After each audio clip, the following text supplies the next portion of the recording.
अवधूत चिंतन श्री गुरुदेव दत्त श्री स्वामी समर्थ. रिलीजियस काकू या आपल्या चॅनलवर तुमचे मनापासून स्वागत करते आणि व्हिडिओला सुरुवात करते. बघा, श्रावण महिना चालू झालेला आहे आणि हे व्रत वैकल्य चालू झाल्यामुळे आपण देवाला आवर्जून फुलं अर्पण करत असतो. काही डेकोरेशनला आपल्याला फुलं लागतात.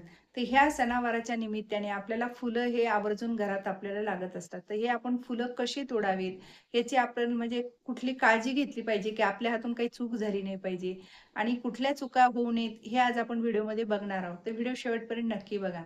तर बघा, आपण फुलं तोडताना आपण देवाचं कधी आपण नमस्कार केलाय का? का डायरेक्टच आपण जाऊन फुलं तोडतो आणि घरी घेऊन येतो. तर हे असं न करता आपल्याला आधी म्हणजे झाडाची प्रार्थना करायची आहे, की म्हणजे झाडा मी तुमचं फुल तोडते, तेव्हा आपल्याला नमस्कार करायचा आहे झाडाला. झाडांची परवानगी घ्यायची आहे. तेव्हा आपण त्या झाडाचं फुल तोडू शकतो. कारण हे झाडाचं फुल म्हणजे हे झाडाचं अगदी मूल असल्याप्रमाणे असतं. आपण जर कोणाच्याही मुलाला पटकन उचलून घेतो का? त्यांची परवानगी आधी घेत असतो. तसं त्याच पद्धतीने आपल्याला झाडाचा आधी नमस्कार करून परवानगी घ्यायची आहे, की मी तुमचं फुल तोडत आहे. पण हे फुल तोडल्यानंतर आपण कशाचे कसेही फुलं तोडतो आणि आणून असे अगदी देवाला म्हणजे अर्पण करत असतो. पण तसं न करता आपल्याला अगदी नाजूक हाताने फुल तोडायचं आहे. म्हणजे कुठली पाकळी गळाली नाही पाहिजे. कारण आपण पाकळी जर गळाली, तर आपण ते देवाला सुद्धा ते फुल वाहू शकत नाही. कारण आपल्याला पूर्ण जर आता 5 पाकळ्याचं फुल असेल, तर आपल्याला 5ही पाकळ्या फुल पाहिजे. कारण 1-2 गळाल्या आणि 1-2च राहिल्या, तर तसं पण फुल आपण अर्पण करत नाही. कारण आपल्याला पूर्ण फुल पाहिजे. त्या निमित्ताने आपण काय करत असतो, हलक्या हाताने आपल्याला ते फुल तोडायचं आहे. आणि हे असं फुल तोडून हे आपण देवाला अर्पण करू शकतो. खाली पडलेलं कधीही आपल्याला देवाला म्हणजे घ्यायचं नाही, खालचं फुल पडलेलं. कारण कोणाचा पाय पडलेला असतो त्या जमिनीवर आणि त्या जमिनीवर पडलेलं फुल आपण देवाला अर्पण करायचं नाही. कारण ह्याचा आपल्याला दोष लागत असतो. त्यामुळे ह्या काही-काही गोष्टी आपल्याला खूप म्हणजे असे नियम पाळून आपल्यालाही करायचे आहेत. आणि जेव्हा आपण झाडाला म्हणजे तोडायला जातो, ते आपल्याला त्याच्या फांद्या सुद्धा तोडायच्या नाही. नुसते आपल्याला फुलं-फुलं वरचे-वरचे तोडायचे असतात. कारण फांद्या तोडल्या म्हणजे एक त्यांचं अंग तुटल्यासारखं होतं. त्यामुळे आपल्याला फांदी न तोडता एक-एक फुल आपल्याला तोडायचं आहे. आणि जेव्हा आपण कुठलंतरी एक म्हणजे टोपली किंवा अशी भांडं वगैरे घेऊन त्याच्यात जर तोडून ठेवले, तर फुलं सुद्धा खाली पडत नाहीत आणि खाली पडलेलं आपल्याला घ्यायची वेळ येत नाही. त्यामुळे आपण घेताना आपल्याला छोटीशी बास्केट म्हणा, असं आपल्या हातात असायला हवं. कारण आपण जेव्हा फुलं तोडतो तेव्हा. आणि जेव्हा फुलं तोडताना आपण असे टवटवीत फुलं असेल तेच आपण तोडायचे आहेत. कळी सुद्धा देवाला वाहू नये. कारण अर्ध उन्मलित कळी असते ती पूर्ण झालेलं फुल नसतं.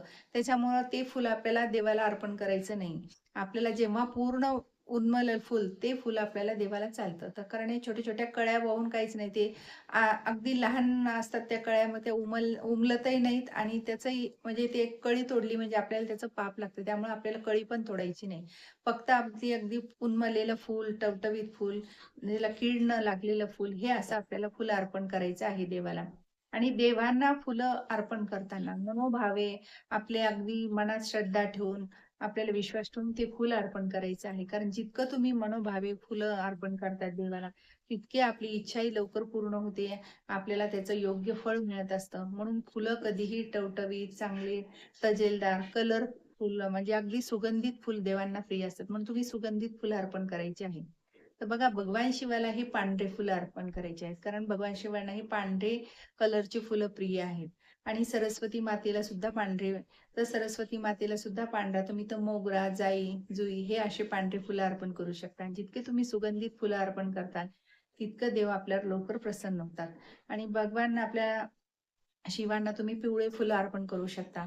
आपल्या गणपती बाप्पाला लाल फूल प्रिय आहे, तर लाल फूल अर्पण करायचं आहे.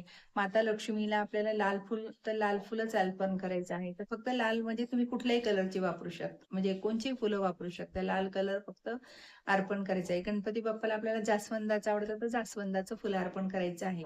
आणि ह्या अशा म्हणजे देवांना आवडती फुलं जर दिली, तर नक्कीच आपल्यावर लवकर प्रसन्न होतात. आपल्या लवकर इच्छाही पूर्ण होतात. आणि एक कटाक्षाने हे पाळायचं आहे, की किडकं फूल हे अजिबात देवाला अर्पण करायचं नाही. कारण फुलं तोडताना बघा, काही-काही फुलांमध्ये त्याच्यात मुंग्या असतात, हे असतात. हे सगळं बघूनच आपल्याला ते फूल अर्पण करायचं आहे. आणि जेव्हा आपण फूल बघतो, तर त्याची दांडी हे ते व्यवस्थित असलेलं फूल अर्पण करायचंय. अर्धवट फूल असेल, तुटलेलं फूल असेल, तर हे सुद्धा आपल्याला, कारण हे भंगलेलं असल्यामुळे असं फुल आपण अर्पण करायचं नाही. तोडतानाच आपण व्यवस्थित तोडायचं. जर ते अर्धवट असेल तर ते बाजूला ठेवून आपल्याला दुसरं फुलं अर्पण करायचं आहे. तर अशा प्रकारे आपल्याला फुलं अर्पण करताना ही देवाला अर्पण फुलं करताना आपल्याला काळजी घ्यायची आहे.